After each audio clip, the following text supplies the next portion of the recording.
नमस्कार, you and yoga में पुनः आपका स्वागत। आज के अंक में हम जानेंगे कि हमारे शरीर में कितने रहस्य छुपे हुए हैं, जिनको जानकर हम अपने शरीर से, अपने मन से और इस ब्रह्मांड से हम किस प्रकार संयुक्त हैं ये जान सकते हैं। कितने शक्तिशाली हैं हम ये जान सकते हैं और अपनी उन शक्तियों का प्रयोग करके अपने जीवन को आनंद से भर सकते हैं। गोरक्ष संहिता नामक योग ग्रंथ में हमारे शरीर में छुपे हुए रहस्यों के बारे में बहुत विस्तार से बताया गया है, जिसको हम एक पूरी सीरीज बनाते हुए आपके समक्ष प्रस्तुत करेंगे। आज हम लेकर आए हैं कि हमारे शरीर में क्या क्या छुपा हुआ है जो हमको नहीं पता, और जिसका पता प्रत्येक योगी के साथ साथ सामान्य मनुष्य को भी होना चाहिए कि हमारा शरीर कितना विचित्र है, कितना रहस्यमय है। तो आज का पूरा अंक इसी बात को समर्पित कि हम अपने शरीर को जानें, अपने शरीर के रहस्यों को पहचानें और ये जानें कि हम कितने अधिक शक्तिशाली हैं।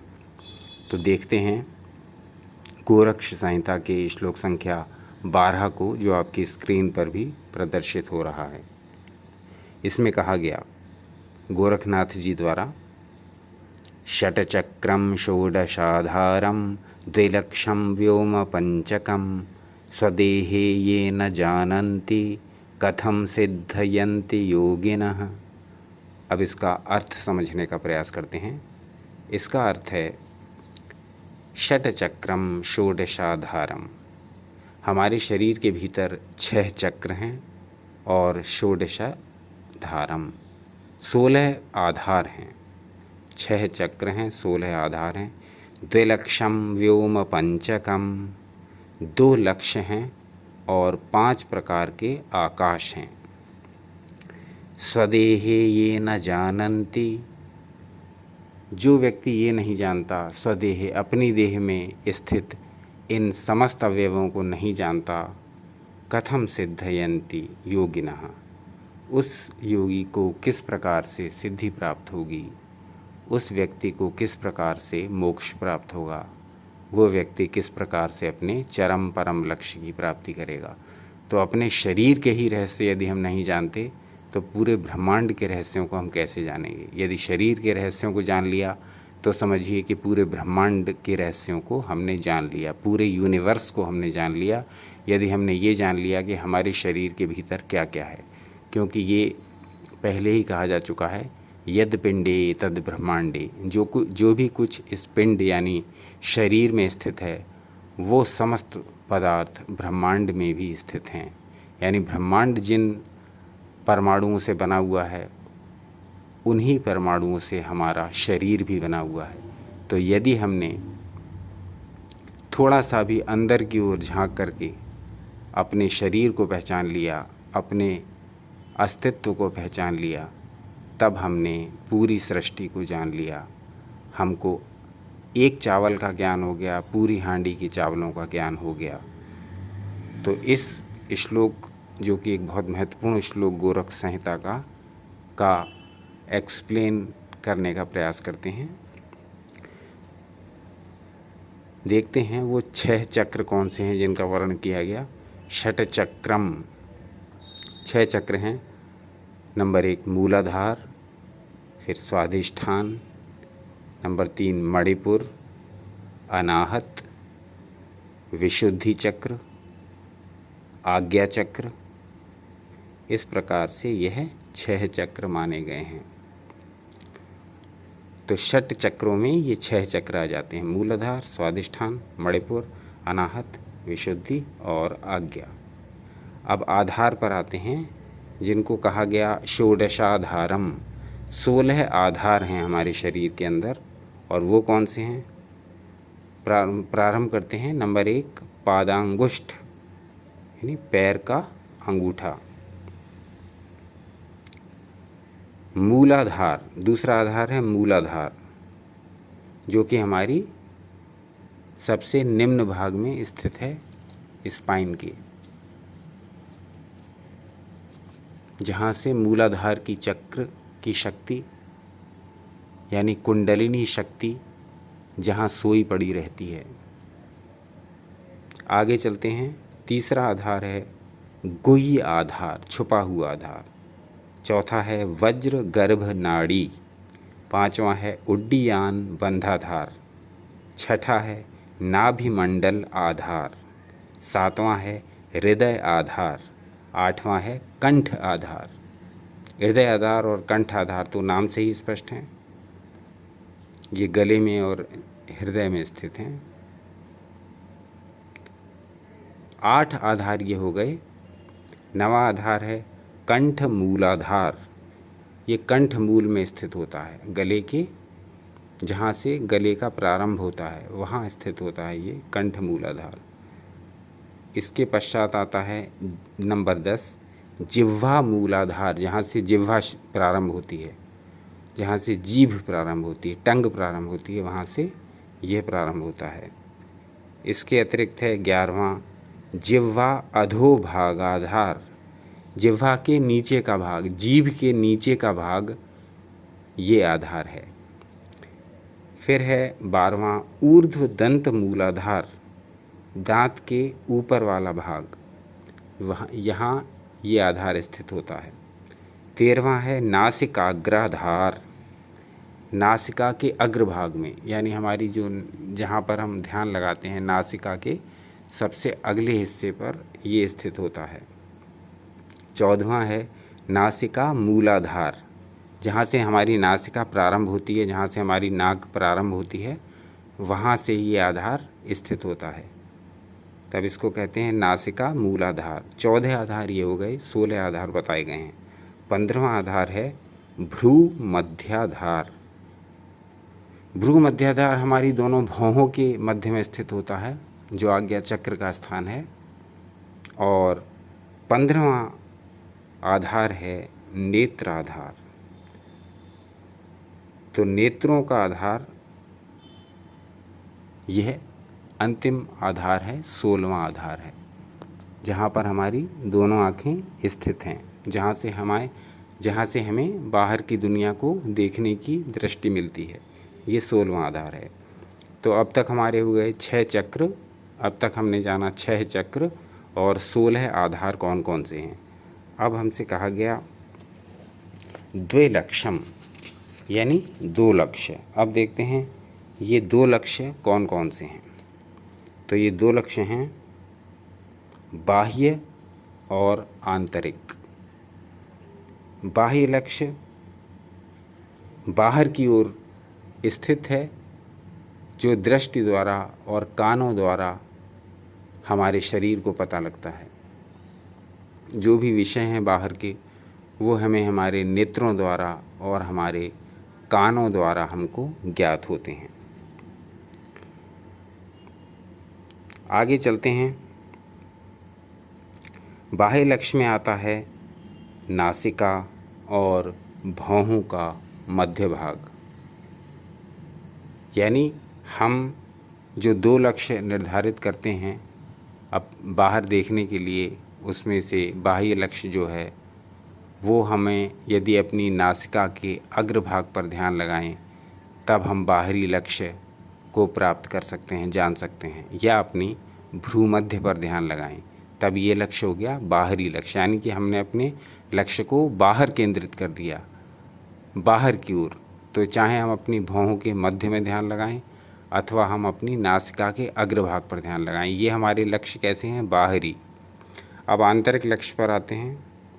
आंतरिक लक्ष्य में मूलाधार और हृदय कमल हैं, यानी ये तो हो गया जब हमने अपने लक्ष्य को बाहर की ओर मोड़ा ध्यान देने के लिए, तो हमने अपनी नासिका के अग्रभाग पर ध्यान लगाया और अपनी भौहों के बीच में ध्यान लगाया, तब ये बाह्य लक्ष्य हुए। अब अंतर लक्ष्य क्या हुए, जब हमने अपने ध्यान को अंदर की ओर मोड़ा, अंदर के लक्ष्य हुए मूलाधार और हृदय कमल आदि, यानी कि जब शरीर के भीतर हम ध्यान लगा रहे हैं, जो अंग हमें दिखाई नहीं दे रहा है।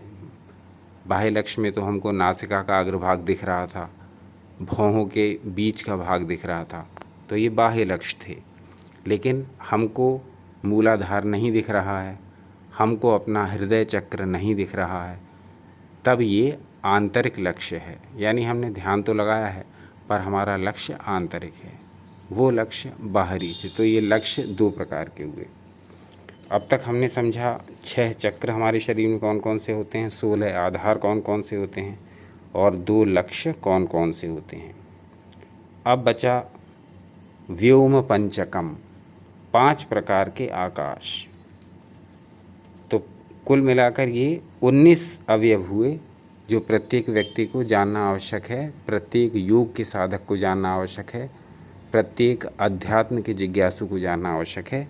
ये टोटल 19 अवयव हैं जो हमारे शरीर में स्थित हैं। 19 अवयव में से 16 तो चक्र हो गए, क्षमा करें 6 तो चक्र हो गए, 16 आधार हो गए। 16 षोडशाधारम,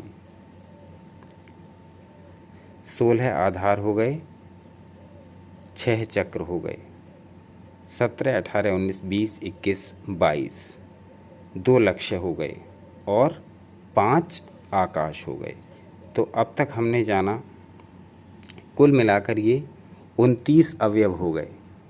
तो इन 29 अवयवों को जानना प्रत्येक के लिए आवश्यक है। हमने जाना 6 चक्र क्या होते हैं, 16 आधार क्या होते हैं और 2 लक्ष्य क्या होते हैं। अब हम देखते हैं व्योम पंचकम, ये 5 प्रकार के आकाश कौन कौन से होते हैं जो कि हमारे शरीर में स्थित होते हैं। तो 5 प्रकार के जो आकाश होते हैं वो हैं, नंबर 1 श्वेत वर्ण ज्योतिरूप आकाश।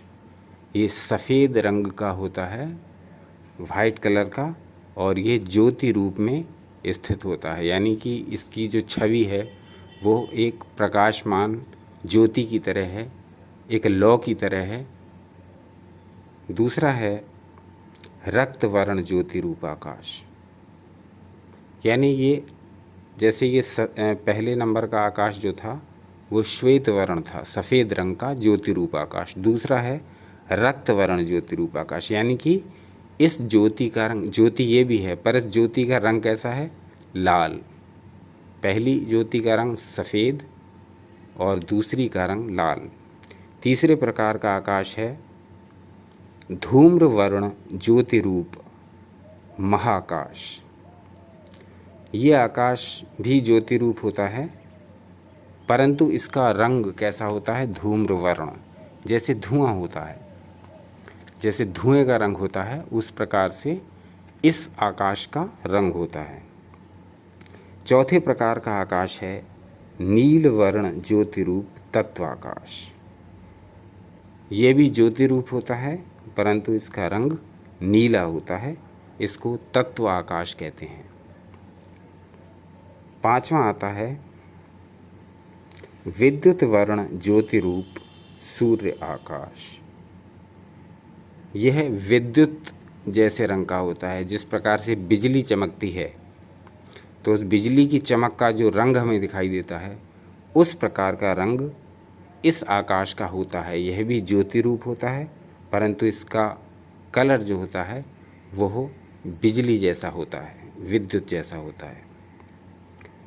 इनमें से पहले के भीतर दूसरा, दूसरे के भीतर तीसरा, तीसरे के भीतर चौथा और चौथे के भीतर पांचवा रहता है। यानी कि ये आकाश, इनकी स्थिति जो होती है वो एक के अंदर एक क्रम रूप से होती है। ये आकाश आपस में मिले हुए रहते हैं, आपस में गुंथे हुए रहते हैं। तो इस प्रकार से ये सब कुछ हमारे शरीर में ही स्थित है। मुमुक्षु साधक को, जो जिसको मोक्ष की इच्छा हो, जिसको अपने परम लक्ष्य को प्राप्त करने की इच्छा हो, उसको इसका ज्ञान प्राप्त करना अत्यंत आवश्यक है। ये योग की वो बेसिक जानकारी है जो कि प्रत्येक योग के उस साधक को होनी चाहिए जिसका लक्ष्य केवल शरीर को स्वस्थ बनाना ही नहीं बल्कि योग मार्ग पर निरंतर बढ़ते रहना है।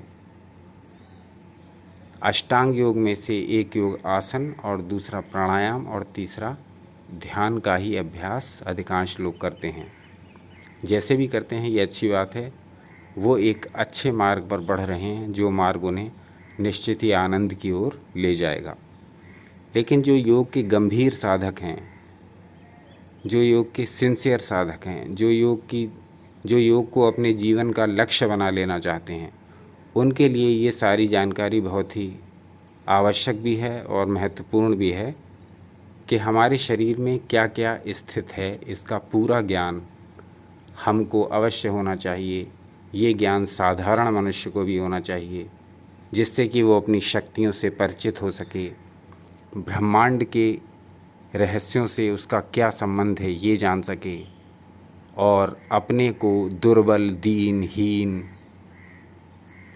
न मानकर उसको ये पता लगे कि मैं भी ब्रह्मांड का एक हिस्सा हूँ, मैं भी ब्रह्मांड का एक अंश हूँ, मैं भी ब्रह्मांड का एक कण हूँ। यानी इतनी शक्ति हमारे भीतर है, इतना कुछ हमारे अंदर है कि यदि हम अपनी शक्तियों को योग साधना द्वारा और अन्य साधनाओं द्वारा जागृत करें तो निश्चित ही हम मानव से महामानव बनने की प्रक्रिया में आगे बढ़ सकेंगे और अपने मानव जीवन को सफल कर सकेंगे, मनुष्य जन्म में आने के उद्देश्य को सफल कर सकेंगे, न कि पशुओं जैसा जीवन जीते हुए केवल खाना पीना, पार्टी, मनोरंजन और फिर जीवन का अंत। तो मनुष्य जीवन को सफल करने का उद्देश्य इन साधनाओं द्वारा ही प्राप्त होता है। जब हम इस मार्ग पर चलते हैं तब बहुत सी शक्तियाँ हमारी सहायता करती हैं और हमें इस मार्ग की कठिनाइयों से मुक्ति का रास्ता भी वही शक्तियाँ बताती हैं। एक बार आवश्यकता है केवल उन शक्तियों को अपनाने की, उन शक्तियों के पीछे चलने की, उन शक्तियों का अनुसरण करने की। तो जैसे जैसे हम अध्यात्म के मार्ग पर बढ़ते जाते हैं, वैसे वैसे हमें ज्ञात होता जाता है कि ये सब जो कठिनाइयाँ दिख रही थीं, ये तो मील का पत्थर ही थीं और ये मार्ग की दर्शक ही थीं। तो जो लोग योग के जिज्ञासु हैं, जो लोग अध्यात्म के पुजारी हैं, जो लोग स्पिरिचुअल मार्ग के पथिक हैं, उन सबको इन सब बातों का ज्ञान होना ही चाहिए। तो सब कुछ इसी शरीर में है, हमारे इस मानव शरीर के अंदर ही है। जो इनको जानने की चेष्टा नहीं करता वो योग की सिद्धि तो प्राप्त कर ही नहीं सकता, योग के अंतिम मार्ग तक तो पहुंच ही नहीं सकता, मानव जीवन के चरम लक्ष्य तक तो पहुंच ही नहीं सकता। तो ये मुख्य मुख्य बातें थीं जो हमको ऐसा लगा कि आपके साथ शेयर करनी चाहिए। गोरख संहिता से हमने पढ़ी थी, ये श्लोक संख्या है 12 और श्लोक भी आपकी स्क्रीन पर प्रदर्शित हो रहा है। ऐसे योग और अध्यात्म के बहुत सारे ग्रंथ आपसे शेयर करने को हैं और अब चूँकि समय की कमी रहती है इसलिए सारे ग्रंथों को धीरे धीरे करके ही शेयर किया जाएगा। तो देखते रहिए। आपका अपना चैनल यू एंड योगा, अपना अमूल्य समय हमें देने के लिए बहुत बहुत धन्यवाद।